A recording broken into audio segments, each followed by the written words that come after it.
Welcome to this special two-part series of Diabetes Core Update, where we will discuss what is arguably the most important advance in the care of people with diabetes since the discovery of insulin, and that is the development of the Cardiovascular Outcome Trials, the CVOTs. I'm your host, Dr. Neil Skolnik, Professor of Family and Community Medicine at the Sidney Kimmel Medical College of Thomas Jefferson University. This special series of Diabetes Core Update is sponsored by Lilly. Today, we're going to put these trials into historical context, how they began, and discuss their importance. And we are so fortunate. Joining us to accomplish this is Dr. Steve Nissen. Dr. Nissen is Chief Academic Officer of the Heart and Vascular Institute at the Cleveland Clinic and Professor of Medicine at the Lerner College of Medicine. He served as the 2006 to 2007 president of the American College of Cardiology and was named one of the world's 100 most influential people by Time magazine in 2007. In 2015, Dr. Nissen was named by Thomson Reuters as one of the world's most highly cited physician scientists. Important for today's discussion is that his work, which I will say was courageous, was probably the single greatest catalyst for the FDA requiring CVOTs beginning in 2008. Steve, welcome to our podcast. Neil, thank you so much for having me and for doing this, because I think it is a good discussion to have. Let's start back in the early 2000s or even prior. When did you begin to think about A1C not being the best measure of efficacy for diabetes medicines, and that it might not actually have a direct relationship with diabetes outcomes? Well, first of all, I have never been a fan of surrogate endpoints. A drug can have biochemical effects that may not, in fact, predict its true biological effects. And we've seen this over the years with a variety of surrogate outcomes. To me, it did not make sense that a drug could be approved with a pretty small trial simply by showing that it lowered blood sugar. We didn't really have good evidence that control of blood sugar was the principal driver of cardiovascular adverse outcomes. And then I got a wake-up call. And the wake-up call came with a drug that nobody knows about now called miraglitazar. And miraglitazar was a dual PPAR agonist, and I was interested in these PPARs because they had promise for potential cardiovascular benefits. And this drug was really powerful. For people with the highest A1Cs, it lowered A1C by about 2%. And because of its PPAR alpha effects, it also had favorable effects on lipids. Triglycerides went down, that sort of thing. So it looked like it was a dual-acting drug that could be really a breakthrough drug. It came before the FDA panel, and I was a member of the cardiorenal panel. This was the endocrine and metabolism panel, and I was looking because I was interested in the class. And what happened was I saw the information that was on the FDA website. Now, something very pivotal happened. Public Citizen had sued the FDA because the year prior and all previous history, the materials submitted by a drug company for drug approval were considered confidential and not in the public domain, as unbelievable as that may seem. And Public Citizen won the lawsuit, and FDA was required to post the briefing materials that were used to consider drugs for approval. And I'm looking through the briefing materials, and every trial, there were substantially more cardiovascular events in the group that was treated with miraglitazar compared with placebo or other comparators.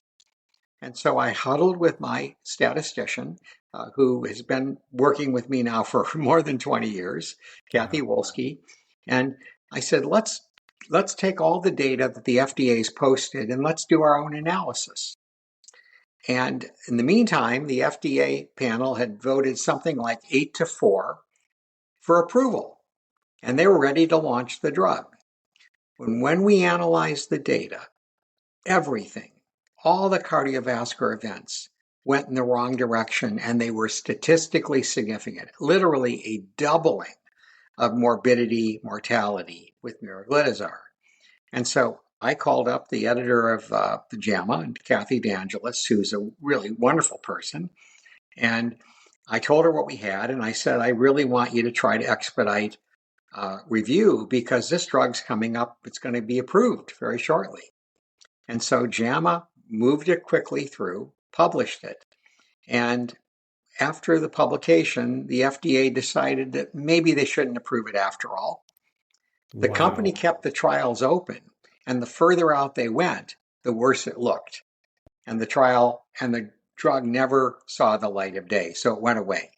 So now I knew that it was possible for a drug to profoundly lower blood sugar, but actually harm patients with respect to cardiovascular outcomes. And that sensitized me. And then 2 more trials were published with another drug, rosiglitazone. One was the ADOPT trial, and that was a glycemic durability trial showing that the drug was more durable. And the other was the DREAM trial showing that the drug could prevent new onset diabetes. And I looked at those 2 trials, and the events all went in the wrong direction. In fact, for DREAM, there were 75 events with the rosiglitazone group and 55 with placebo. And the hazard ratio was, elevated, and the p-value for harm was 0.08. So I wrote a letter to the editor at The Lancet. It was published in The Lancet, and I said, look, given this directional trend, it rules out benefit. There's no way there's going to be benefit, and it suggests there may be harm. But that's as far as I could take it.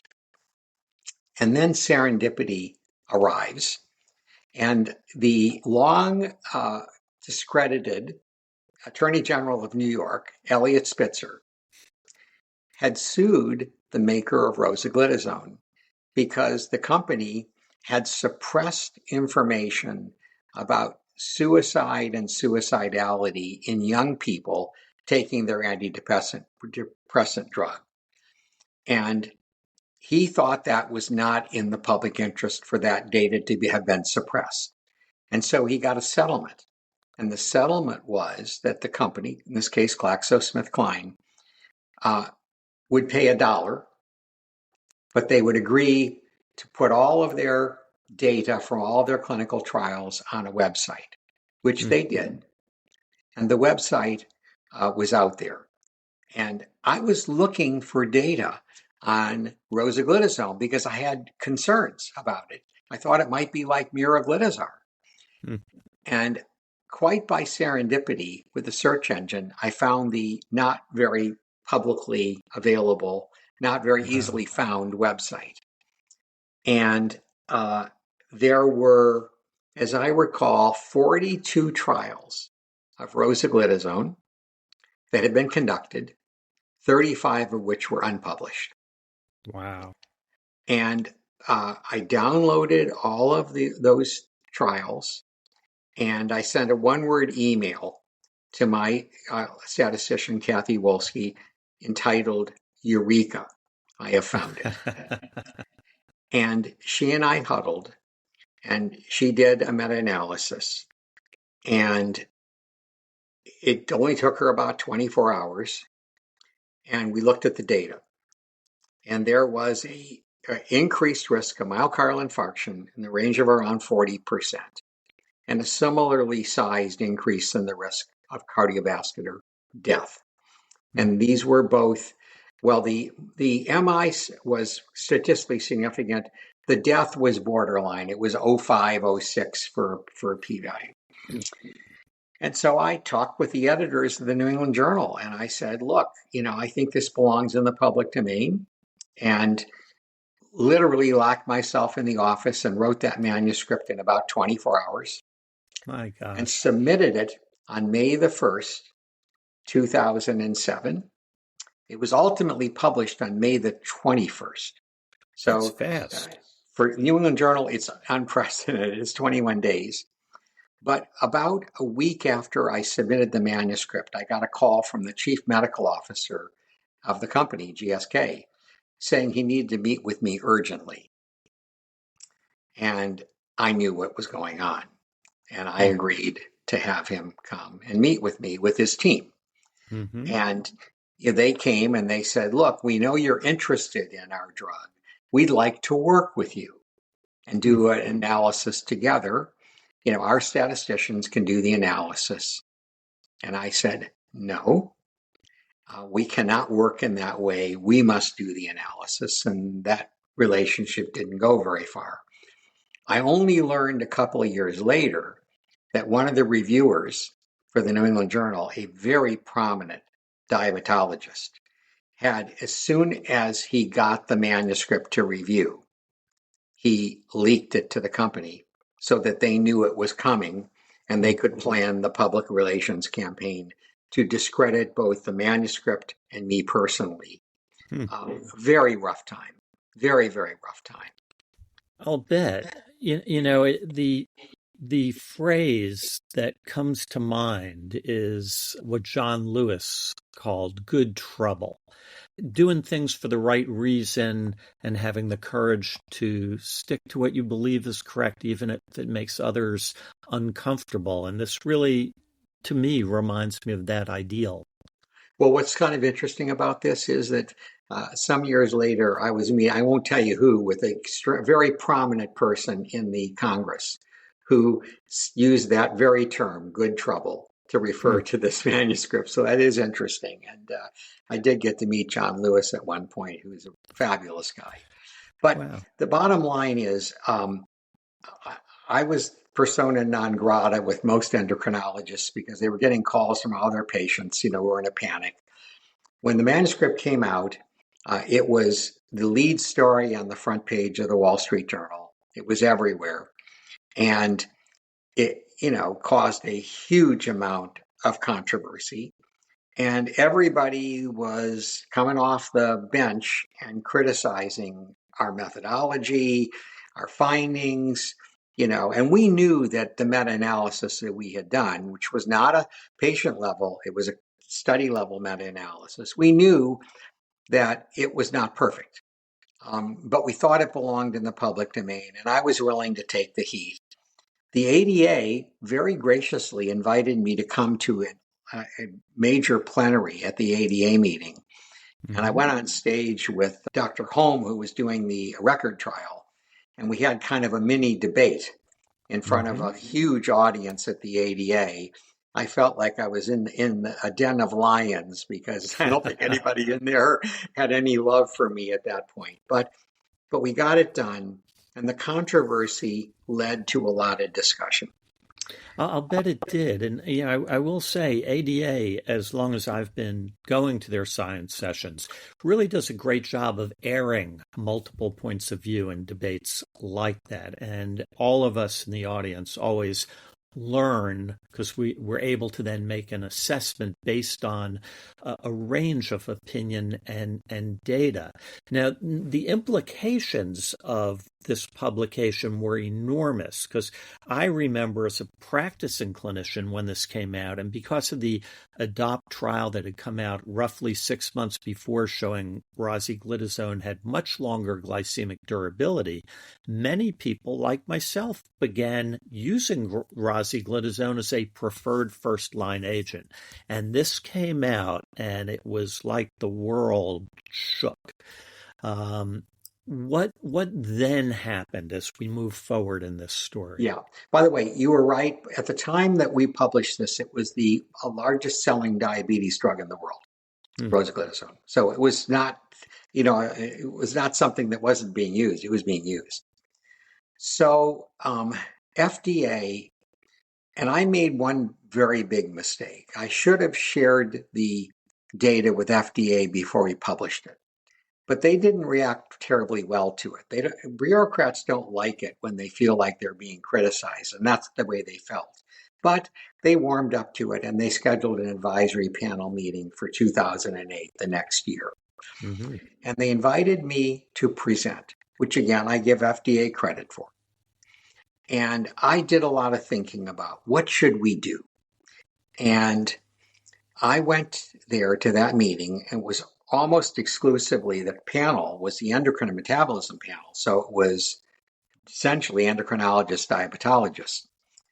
And what I thought about was, look, if we require a full-blown outcome trial before approval, then it will slow down new drug approval in diabetes.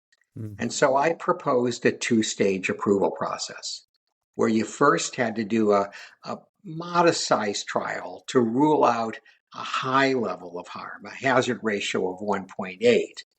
But then you had to, after the drug, you could get to the market if you ruled out 1.8, but then you had to go on and rule out 1.3 for an upper hazard ratio, which is a more substantial trial, in order to stay on the market.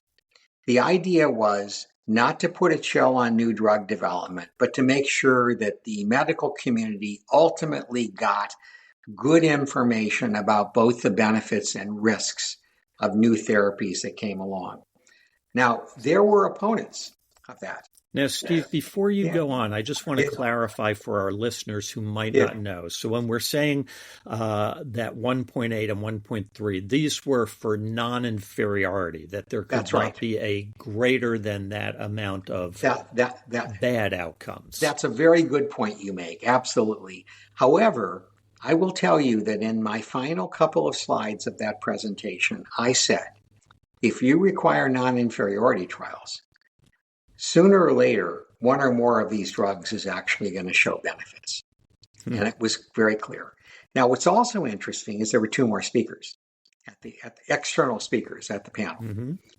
I was followed immediately by Rob Califf, who ultimately went on and became FDA commissioner many years later. And then by Rory Holman, who many of your listeners will know is a legend in diabetes, having formed the UK PDS.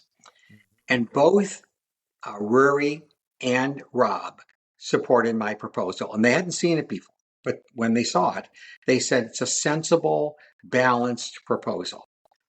I thought there was zero chance that the FDA panel would vote in favor of it because I was asking the diabetes community to do something difficult, which is accept that the drugs couldn't get to market simply because they lowered blood sugar, but that they had to show something else. And I will tell you, I feel very strongly about this. Well, the benefits have to be there for these drugs to be valuable. Yeah, and I mean, what you were proposing was truly a change in paradigm because everyone had been, to use a term that's now in vogue, glucocentric in their approach to medicine approval. And we've now moved so far away from a glucocentric approach. If we look at the current ADA standards of care, that term seems a little bit odd and old, but that's where we were at the time.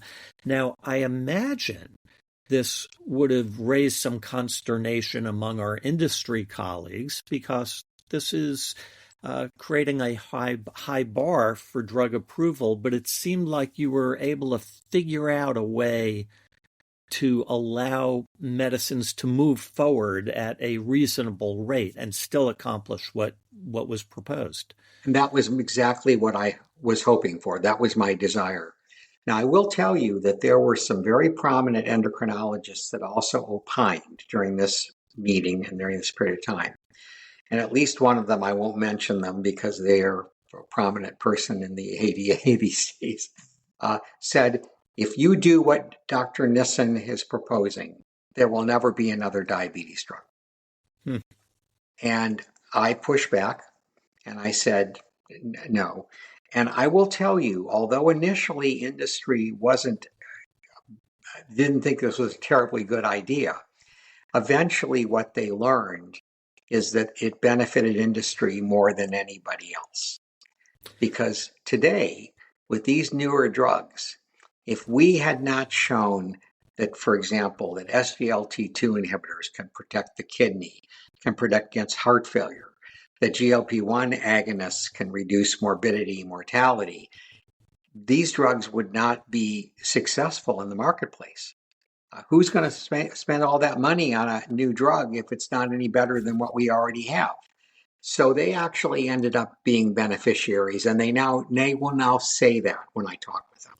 Oh, I have no doubt. It's interesting, and here and in life in general, adversity often leads to better results than if that adversity had never been encountered. And were this issue never raised, had you never put this forward, we wouldn't have had all of these positive CVOTs that you just listed. Yes, absolutely. And so I do think that I could not see the future, but I will tell you that my slides did presage that there would likely be drugs coming that would be beneficial if we could just stay the course and test them and see what they actually are doing for what we really care about, which is the morbidity and mortality associated with diabetes. And of course, the kidney failure and all the other things that diabetes does. So as a result of what you just went over, the FDA in 2008, can you just encapsulate what their ruling was? What was required of trials then moving forward? Well, they fundamentally accepted the proposal pretty much exactly as I had made it at the panel. And they said that you could get on the market if you could rule out in a non-inferiority trial, as you point out, an upper confidence interval of 1.8. That would take about something like 80 to 100 events to do that. That's a trial of maybe a couple thousand people for a couple of years. It's not trivial, but it's very doable. And it's not going to cost a huge amount of money. And they then said you could get to market if everything looked good in that initial trial, but that you then had to do a trial to rule out upper confidence interval of 1.3. And that was precisely what I had proposed. And I was obviously very pleased and very supportive of that happening. Yeah, and it really is an amazing story. And thanks so much for going over the detail that you have. And that led to really the first large positive CVOT was, I guess, in September of 2015, right? The EMPA-REG trial. Yes. And there were several early trials that showed this. EMPA-REG was certainly an interesting one. Now, what's interesting is that the EMPA-REG trial the initial trial was designed to rule out 1.8. So it wasn't the bigger trial, but it actually showed benefit on mortality. And that was obviously a very important finding. And it held up because, again, dapagliflozin, all the other, SGLT2 inhibitors confirmed that wasn't a one-off, that in fact was a class-related benefit. But what's interesting about these trials is that although they're not the primary endpoint, the companies were, and the academic leadership of the trial did have the good sense to study kidney outcomes and heart failure outcomes.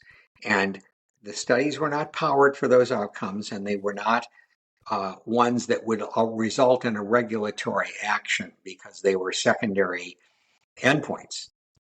But they showed really strong signals. And so what happens when you do that is you say, well, wait a minute, the kidney function's looking a lot better in these patients. Let's do a dedicated renal trial. And we're seeing less heart failure. Let's do a dedicated heart failure trial. And so what happens when you do a comprehensive outcome trial is you can see a broad range of both benefits and risks. And it enables you to then pursue other endpoints that might be of clinical significance and that might be beneficial to patients. And that's how things evolved. Same thing happened with the GLP-1 agonists. The first trial leader, I was asked to be on the executive committee for that, showed a modest benefit.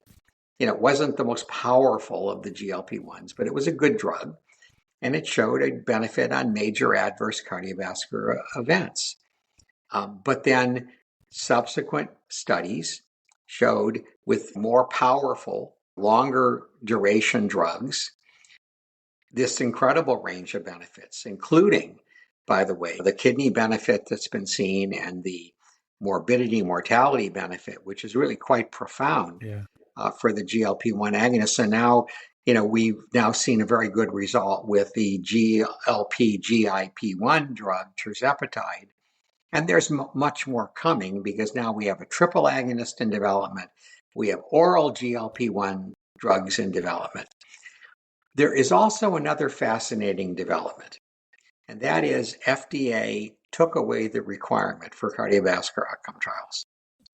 I'm trying to remember what year it was. You probably note this. It was several years ago. Yeah, 2020, I believe. Yeah, and I was okay with that. And I'll tell you why. Because you can't market a new diabetes drug now if you can't show that it has good outcomes on things that are really important to patients. Death, stroke, MI, kidney function, heart failure, all these other things had to be studied for these drugs to actually be successful in the marketplace. And so the marketplace has now been kind of self-correcting, and it's now made it impossible to get a drug approved without that. You can get a drug approved without it, but you're not going to get payers to pay for it. So that's the. It is fascinating. And in the standards of care, it says to use and then it says the class name SGLT2, GLP-1 with proven cardiovascular benefit or with proven effect on heart failure or renal endpoints, depending on the category. But that is now included, that verbiage is included in the standards of care. And I think you're right, correctly demanded by us as clinicians. This is, Steve, it must be an amazing feeling to have been integral to making this all happen. Well, look, I'm proud of what I did. I can't tell you that it was easy because I really did take a lot of criticism, but I felt it was the right thing to do, and I was willing to stick by it. It's interesting. A lot of the manuscripts I now publish have young people as co-authors. Some of my young faculty. There were only two authors of that New England Journal paper on rosiglitazone, myself and my statistician, because I did not want a young person early in their career to take what I knew was going to likely be a pretty big hit over kind of blowing things up. So it was just myself and Kathy Wolski, my lead statistician, just the two of us were the only two authors of that paper. You see a lot of New England Journal papers now that have 30 authors, and we didn't do that in those days. So now we have a new issue. The issue now is with certain classes of drugs where we have such established benefits, you can't do placebo-controlled trials anymore. And so the latest trial recently presented at the EASD was the SURPASS-CVOT, which compared the dual agonist tirzepatide against the GLP-1 agonist dulaglutide. And it was designed as a non-inferiority trial, but also, tested for superiority. And so what's going on now is that we're now entering a new era when we will have to study new drugs in comparison to drugs with established cardiovascular, renal, and other benefits. And it just raises the bar even further. Yeah. So now if your new drug is going to be successful, you've got to do at least as well as the first generation of drugs. And so I like the idea that we're now going to keep raising the bar and making making these new drugs have to show even further benefits. That is fantastic. I think this is truly one of the most interesting stories in modern medicine. Steve, we're about out of time. Any final thoughts you want to share with our listeners? Yep. I want to tell everyone, and there may be some young people watching this, have the courage of your convictions. Stand by your findings. Be willing to be a little bit disruptive and be willing to get into good trouble. because sometimes good trouble leads to good outcomes and better care for patients. And I hope some other people in the next generation of physician scientists will take on these challenging issues. That's wise advice. That's how we move forward as a medical community, as a society. Dr. Steve Nissen, thank you so much for joining us. Okay. And most of all, to our listeners, thank you for joining us on this first of a two-part series on CVOTs. This special series of Diabetes Core Update is sponsored by Lilly. We want to thank you for listening, and for the American Diabetes Association, I'm Dr. Neil Skolnik. Until next time, stay safe and keep learning.